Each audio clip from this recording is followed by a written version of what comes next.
Hai study mates, kembali lagi bersama your study partner, Let's Study English. Kita akan membahas tentang TOEFL skills, yaitu TOEFL reading skill yang ketujuh terkait transition. Bahan pembelajaran ini dibiayai oleh donatur Let's Study. Nah, saya berharap melalui konten pembelajaran ini teman-teman bisa lebih paham tentang TOEFL dan bisa meraih target skor yang diharapkan. Oke, sebelum mulai, perkenalkan, saya Miss Fitri. Berikut pengalaman saya mengajar sejak 2017. Saat ini saya aktif mengajar di dua lembaga, yaitu Jago Bahasa dan Kobi Education. Saya juga punya kelas online, yaitu kelas Bingo. Oke, so let's get started. Pada TOEFL reading, nah kita bisa mengidentifikasi ya tipe transition questions jika muncul pertanyaan seperti berikut ya.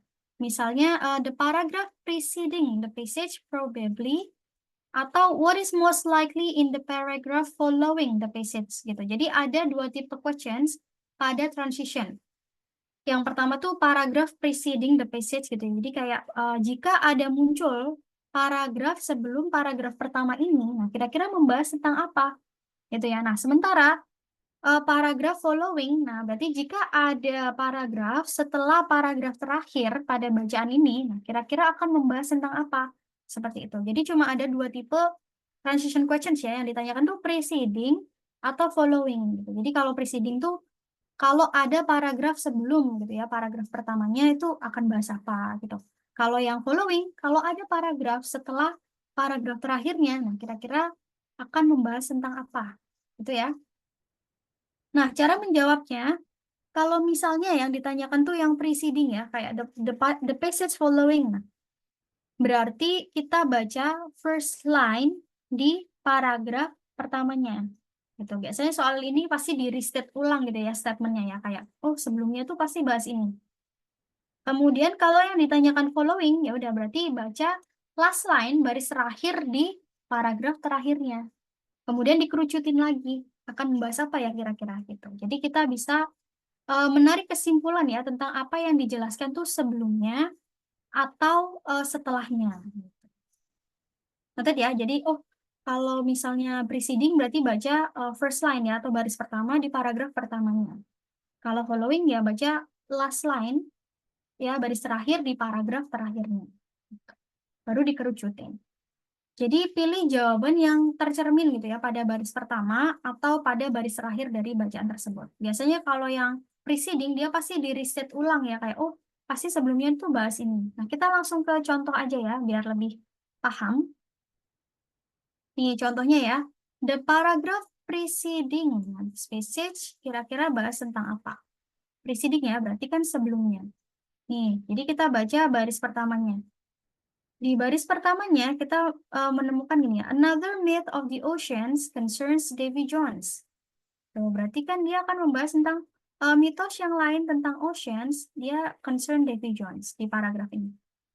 Kita bisa simpulkan di paragraf sebelumnya pasti dia bahas juga mitos yang lain gitu ya, myth yang lain tentang ocean yang bukan Davy Jones pastinya ya, karena kan Davy Jones kan munculnya di sini ya. Jadi segala hal tentang Davy Jones pasti dibahasnya di sini. Oh, berarti sebelumnya bahas tentang ya myth tentang oceans yang bukan Davy Jones. Noted ya. Jadi kalau ada The Youth of the Davy Jones Career, itu pasti di sini. Gitu. Tapi kalau misalnya preparing to travel on the ocean, ini juga terlalu out of topic banget ya.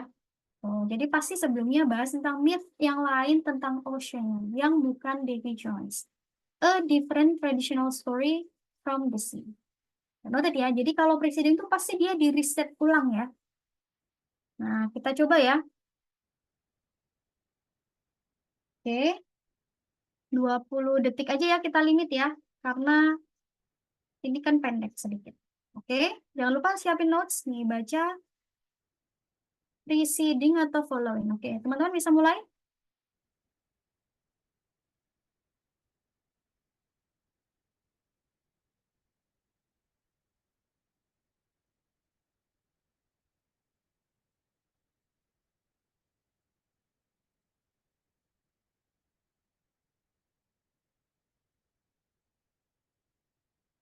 Oke, nah kita coba bahas.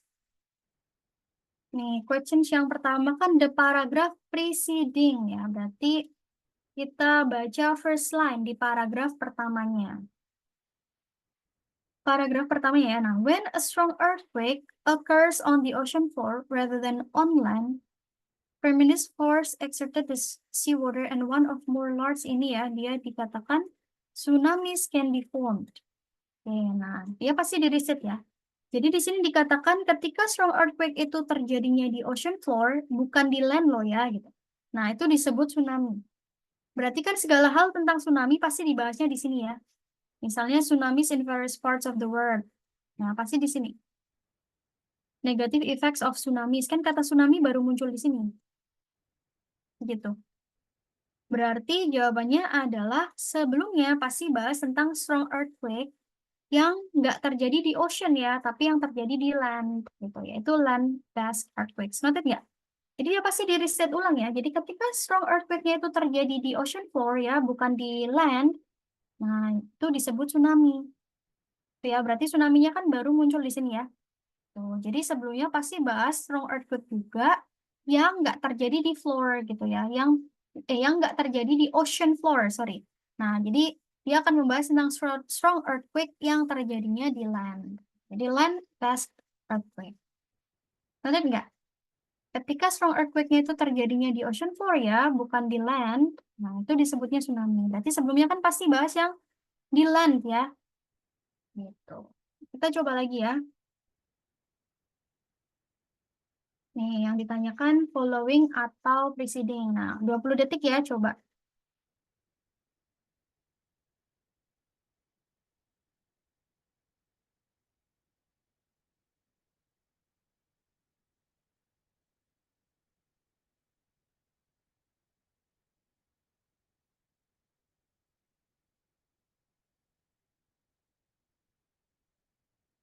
Oke, kita bahas ya, coba.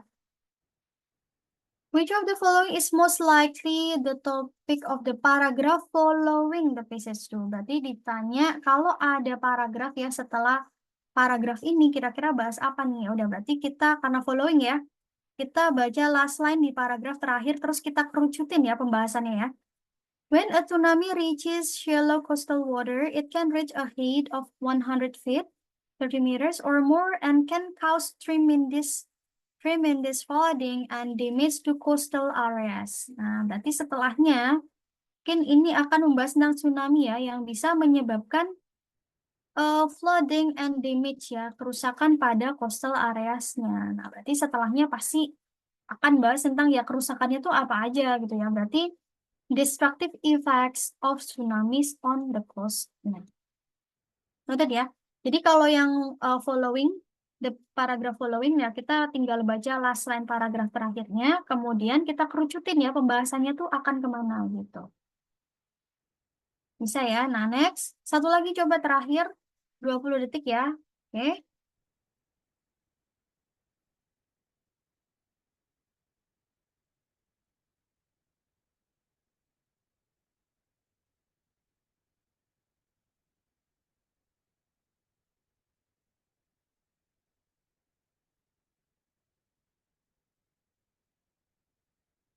Oke, nah kita bahas the paragraph preceding. Nah, paragraph preceding ya, berarti kita baca first line di paragraf pertamanya.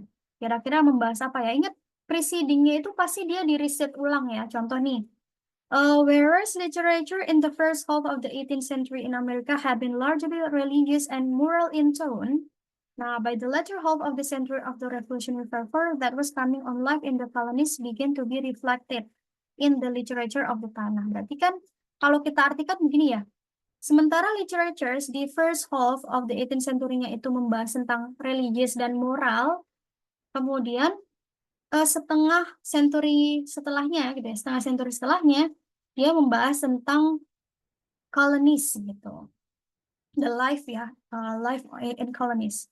Nah, berarti kan sebelumnya pasti dia di riset ulang gitu, pasti dia membahas tentang ini. Sementara literatures di first half century awal itu membahas tentang religious dan moral in tone. Nah, kemudian setengah century-nya lagi, nah membahas tentang ini.